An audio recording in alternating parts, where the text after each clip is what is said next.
নমস্কার, আমার হেসেলে গল্পতে আপনাদের সবাইকে স্বাগত। আজকে আমি করব এঁচোড় চিংড়ি। তো এঁচোড়টা প্রথমে সেদ্ধ করে নিয়েছি, দেখুন সেদ্ধ হয়ে গেছে। এবার একটু ভেজে নেব, হালকা ভেজে নেব। তেলটা গরম হয়ে গেছে, এঁচোড়গুলো দিয়ে দেবো।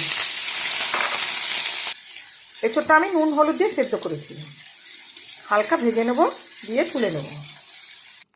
এঁচোড়টা ভাজা হয়ে গেছে, এবার তুলে নিয়েছি। এদিকে তেলও গরম হয়ে গেছে, গোটা গরম মশলা, একটু জয়িত্রী আর তেজপাতা ফোড়ন দেবো। আলুগুলো দিয়ে ভেজে নেব। নুন দেব, ভাজার জন্য একটু হলুদ দেবো, আবার পরে হলুদ দেবো। নেড়ে চেড়ে চাপা দিয়ে দেবো। আলুটা ততক্ষণ ভাজা হোক, চলুন মশলাটা করে নিই। মশলাগুলো বেটে নেব। রসুন, আদা, পেঁয়াজ, গোলমরিচ, কাঁচা লঙ্কা, শুকনো লঙ্কা, টমেটো আর একটু ধনে গুঁড়ো দিয়ে বেটে দেবো। একটু ধনে গুঁড়ো দিয়েছি, আমি জিরে গুঁড়ো খাই না অত, ধনে গুঁড়োটা আমার ভালো লাগে তাই ধনে গুঁড়ো দিয়েছি। এবার বেটে নেব। মশলাটা মিক্সিতে বেটে নিয়েছি। আলুটা ভাজা হয়ে গেছে, এবার মশলাটা দিয়ে দেবো। কাশ্মীরি লঙ্কা দেবো,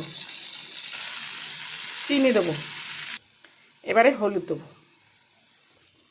একটু জল দিয়ে চাপা দিয়ে দেবো।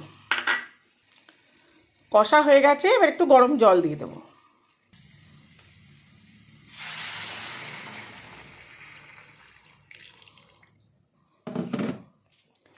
ঘি দেবো, এবার গরম মশলা দেবো।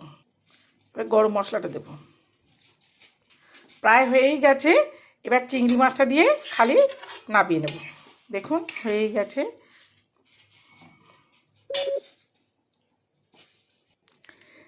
চিংড়ি মাছগুলো আমি ভেজে রেখেছিলাম, এটা দিয়ে দেবো। নেড়ে চেড়ে চাপা দিয়ে দেবো। নেড়ে চেড়ে চাপা দিলেই হয়ে যাবে।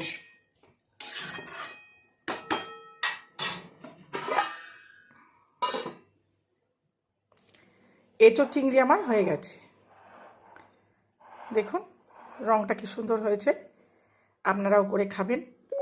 ভালো লাগলে আমাকে একটা কমেন্ট করে জানাবেন, লাইক শেয়ার কমেন্ট করে দেবেন, সাবস্ক্রাইব করে দেবেন। আজ তাহলে আসি, টাটা।